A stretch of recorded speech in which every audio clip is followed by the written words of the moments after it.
Essa é uma história escrita por várias mãos.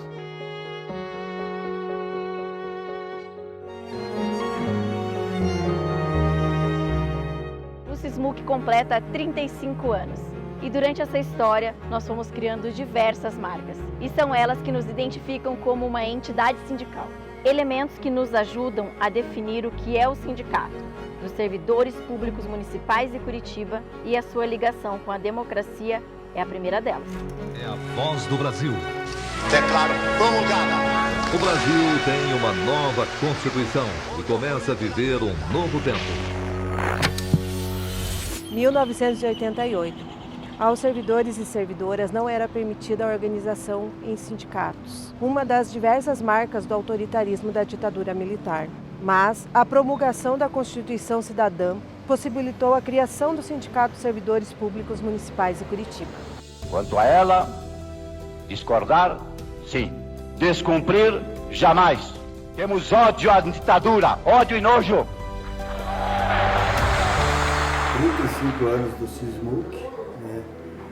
Nós tivemos uma forma de construção do SISMUC, né, Madalena, um pouco diferente dos outros sindicatos. Então, assim que começou a conversa na Constituinte de que poderia existir a possibilidade da formação do Sindicato de Servidores Públicos Civis, porque até ali não tinha, eram só associações. Nós debatíamos a importância de ter um instrumento legítimo, né, que garantisse a luta e as conquistas dos trabalhadores. A Constituição der garantia para que todo servidor pudesse manifestar através de um sindicato. Exatamente, de garantias de direitos. E aí foi que nós, na época, não tínhamos recursos nenhum, a gente contou muito com a ajuda do Sindicato dos Telefônicos e dos Petroleiros, né, que rodava os nossos panfletinhos.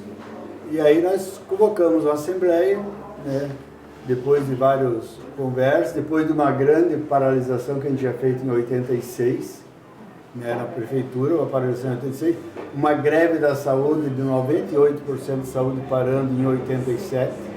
E aí, quando foi promulgada a Constituição, que fez 35 anos também, agora dia 5 de outubro, ficou garantida a formação do Sindicato de Servidor Público. E aí nós não perdemos tempo. Na realidade, a gente constituiu o sindicato através da movimentação primeira na ASMUC. A ASMUC foi fundada, o Rosinha era presidente da ASMUC. O SISMUC foi o primeiro sindicato do Paraná de servidor público. Em setembro de 89, nós já aprovamos a primeira grande greve na prefeitura. Aliás, a primeira greve geral na prefeitura, greve mesmo de servidor público. A democracia não só possibilitou a criação dessa entidade, mas também caracterizou a atuação dela. Esse sindicato foi e é formado por pessoas com funções distintas, mas juntas encontram no SISMUC espaço para lutar pelo bem de todos e todas. E a gente decidiu que o nosso sindicato seria um sindicato de todas as categorias. E a saúde teve uma participação muito grande. Acho que a saúde e os CMEs foram os que deram o chute principal. A nossa ligação com a democracia se mostra também no nosso compromisso de função. A Constituição Cidadã traz como dever do Estado a justiça social, criar políticas públicas para combater a desigualdade. Esse trabalho é feito através do serviço público e, por consequência, através dos servidores e servidoras.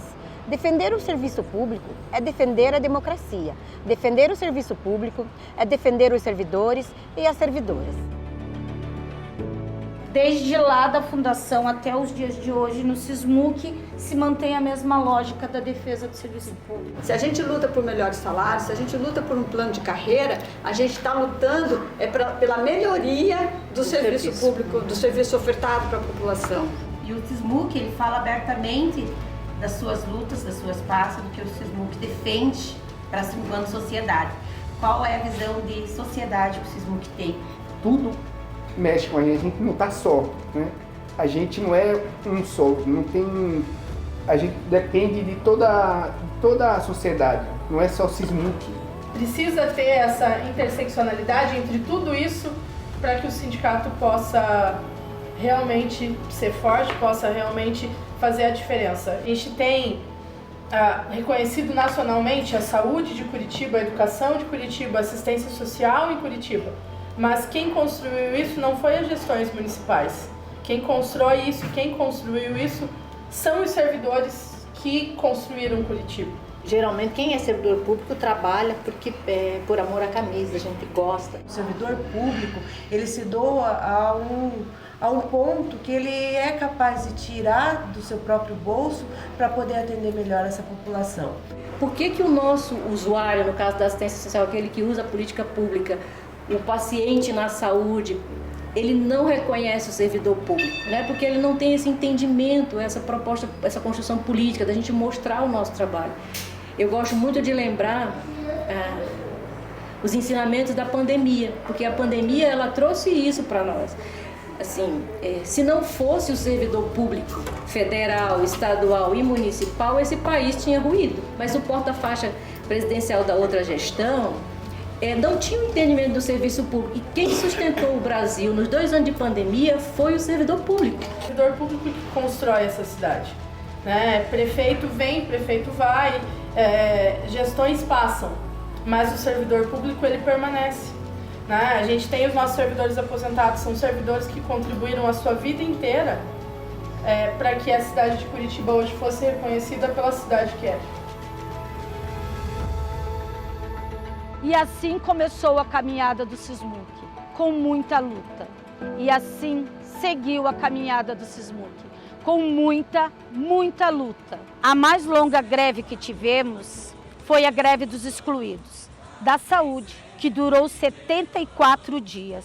Passou pelo Natal, passamos Ano Novo na rua e foi até o Carnaval. Uma grande demonstração de resistência dos trabalhadores e trabalhadoras. A maior greve que a gente teve no SISMUC, que foram 74 dias da saúde. Era o Luciano Dutti, prefeito na época, né, profissional da saúde também, e naquele momento havia excluído alguns profissionais da saúde e da conquista. Os banhos eram na chuva, quando vinham chuvas naquela época de dezembro. Saímos daquele acampamento, daquele cercadinho na véspera de Natal. Daquele acampamento nós fomos para uma ceia de Natal na frente do apartamento do Luciano Dutti. Então, assim, eu costumo até brincar de certa forma que foi uma greve que começou ali na véspera do Natal e terminou no Carnaval.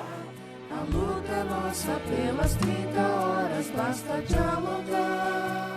Educadores das creches públicas de Curitiba entraram em greve por tempo indeterminado. A famosa Onda Amarela foi a greve da educação em 2014. As ruas da cidade de Curitiba ficaram tomadas com sol, ou com muita chuva, ou com greve de fome. Nós conquistamos grandes vitórias que mudaram o futuro da educação infantil em nossa cidade. Eu lembro da Onda Amarela, eu lembro nós embaixo de chuva, eu lembro do povo passando fome ali, querendo com greve de fome, ser acorrentado. Se prenderam na frente da prefeitura porque eles não queriam nos ouvir. Cada abraço que você recebia ali parecia assim, era um misto de acalento e um misto de responsabilidade de dizer: agora a gente tem que arrancar esse plano de carreira. E a gente arrancou o melhor plano de carreira do Brasil. Passei vários momentos fortes no movimento sindical, mas aquele não foi o passar fome nem o se acorrentar. Era a expressão e o olhar das pessoas pra gente no outro dia. E nesse processo do depois a gente foi entendendo que a gente ganhou muita coisa, sabe? Uma das coisas é a nomenclatura, que saiu de educador para professor de educação infantil. Isso coloca hoje a gente num patamar que até o piso, né? Nós conseguimos conquistar o piso do professor do magistério, né? O piso do magistério. Então tudo isso é conquista de luta, né? 1 grama de ação é melhor que 1 tonelada de teoria, que foi a greve dos odontólogos dentistas em Curitiba. Aquilo para mim me marcou muito. Foi uma greve fantástica. Porque é uma categoria que não estava acostumada a fazer esse tipo de movimento. Uniram, né? Eu lembro da caminhada, a primeira caminhada que a gente fez com os dentistas. A gente saiu da Câmara Municipal, também estava um calor assim, e a gente, claro, preparou a greve antes, conversou, e falou assim: ó, pessoal, vamos, né, uma roupa leve, né, assim, vamos com tênis leve. E aí tava lá o pessoal salto. Aí foi um dia, aí foi 2, Camille. Aí foi 3, Liliana. No quarto dia, as meninas já estavam de tênis, comendo banana. Assim, e fiquei, não, mais que isso, entoando palavras de ordem. No primeiro dia era impossível acontecer isso, não somos, né? Nós somos trabalhadores, nós somos, né? Perfeito, E agora subindo o caminhão de som, entendeu? Entoando palavras de ordem. É como a realidade prática muda. Muda. A gente se molda, né, as nossas necessidades. E sabe o que é mais incrível? De classe, né? Também. Nossa, Naquele momento eles perceberam, nós somos dentistas, mas nós somos trabalhadores. Essa palavra mágica, assim, trabalhadores. Não, e o mais interessante também é o resultado dessa greve. Eu nunca vi, até hoje, uma greve onde as pessoas entram com uma pauta que é praticamente impossível. Todo mundo dizia que nós éramos loucos, porque a pauta era 100% de reajuste. E sabe quanto que eles tiveram? 100% de reajuste. Um dos capítulos mais tristes, mas de muita luta dessa trajetória, foi o Pacotaço, um festival de violência feito pela prefeitura. Protestamos, gritamos e até ocupamos a Câmara. Fizemos um enfrentamento intenso e conseguimos impedir por um tempo a sua aprovação. Mas sob a sombra da vergonha, na Ópera de Arame, os vereadores aprovaram um conjunto de medidas que retiraram direitos históricos dos servidores e servidoras. Enquanto lá fora, nós recebíamos a repressão violenta da polícia. Bombas, helicópteros, cavalos e cacetetes. Como forma de protesto, queimamos nossos tão simbólicos jalecos e uniformes. Afinal, Rafael Greca queimava ali os nossos planos de carreiras. E daí no momento que aqueles professores de educação infantil tiram os seus jalecos e queimam no meio da rua após foi muito pesado, foi muito difícil. Sim, a gente sofreu no Pacotaço, né? Porque todos os dias ia acampamento e tudo, lá na pedreira. Esse momento foi marcante para mim. E das pessoas estarem sofrendo, cavalo, os caras, e aí as pessoas ali em cima. Medo, mas sem, não, vou ficar aqui. Se sair, a gente perde o sentido que tá ali. Foi um momento que marcou muito. A luta sindical é muito difícil, mas muitas vezes é na necessidade que conseguimos criar as coisas mais loucas.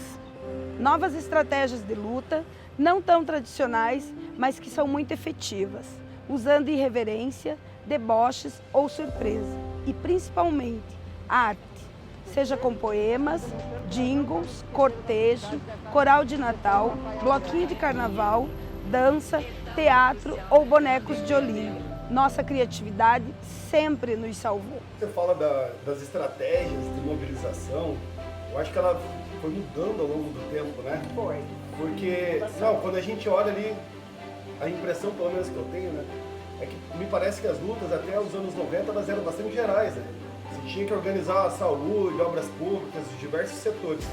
Quando entra, né, essas gestões que foram mais duras e que realmente a gente sofreu bastante na década de 90 até 2002, a gente não conseguia avançar muito.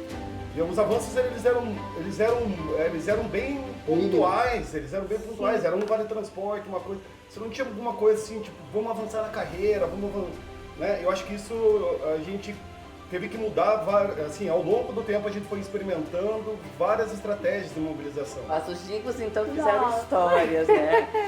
Tanto que a gente tem até um livro de crônicas que foi feito dessa greve. Eu lembro de algum? Eu sei que esses dias eu estava ouvindo.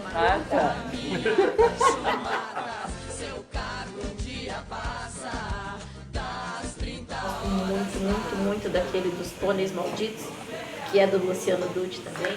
Dutti malvado, você não vai se eleger sem isonomia nem database e ninguém mais vota em você. Também não vão se eleger. Dutti malvado, você não vai se eleger. Eu acho que a gente sempre teve muitos materiais, muitas coisas que chamavam a atenção da população. O ano passado a gente trouxe muitos balões por conta do Piso Nacional do Magistério. E ali a gente trouxe o impacto dessa brincadeira do lúdico, né? De trazer a cidade que o prefeito tanto fala, né? Que o prefeito tanto faz, trazer o lobo mau naquele período, trazer essa brincadeira, refletiu internamente dentro da prefeitura. Isso mexe, isso chama a atenção da população. Nossa base é na média mais jovem que as demais categorias do serviço público. E nosso sindicato tem na sua história a presença muito forte de pessoas jovens na direção. Porém, é mais do que isso. O SISMUC se notabilizou por sua postura jovem, seja na combatividade ou na criatividade, se com pessoas mais novas ou mais velhas. Acreditamos que a jovialidade é algo necessário para a manutenção dessa entidade. A jovialidade está na postura. Que a fruta nunca cai longe do pé, né? Tá aqui a Marcela, tá aqui a Alessandro. A gente tem um histórico de resistência e de luta que não nasceu com a gente, né? A gente pode ter colocado ela em evidência, às vezes mais, às vezes menos, mas que é uma luta histórica, né? Uma luta que já vem dos nossos antepassados há algum tempo. No SISMUC vocês podem ver, por exemplo, que as direções sempre se renovam. Às vezes 50%, 80%, sempre tem pessoas voltando, sempre tem pessoas indo e sem perder a sua identidade com todos esses aspectos, de estar nas lutas sociais, de estar nos movimentos políticos e de estar também fazendo essas políticas intersetoriais aí, né? A gente sempre mantém isso, apesar de sempre estar em renovação. O SISMUC precisa permanecer sendo, eu acho que essa marca jovial dentro do movimento sindical. A gente precisa, até por questão de sobrevivência, né? Há necessidade de oxigenação, há necessidade desse ir e vir, né? De estar sempre essa rotatividade. Hoje somos nós, amanhã serão vocês e assim por diante, né? A jovialidade está na renovação, na atualização das lideranças. É a oxigenação que garante a nossa força. Patrícia está colocando uma palavra ali, é bem isso, o SISMUC somos nós, somos todos nós. O SISMUC é você, sim, você. Você que é da educação, levante a mão. Você que é da saúde, faz parte dessa história. Você que constrói a política da assistência social e da cultura. Você ajudou a construir essa história. Você, aposentados e aposentadas. Guarda e polivalente, você faz parte dessa história. Você do urbanismo, do esporte e lazer, faz parte dessa história. Você, servidor e servidora pública de Curitiba, nós queremos seguir construindo essa história junto contigo.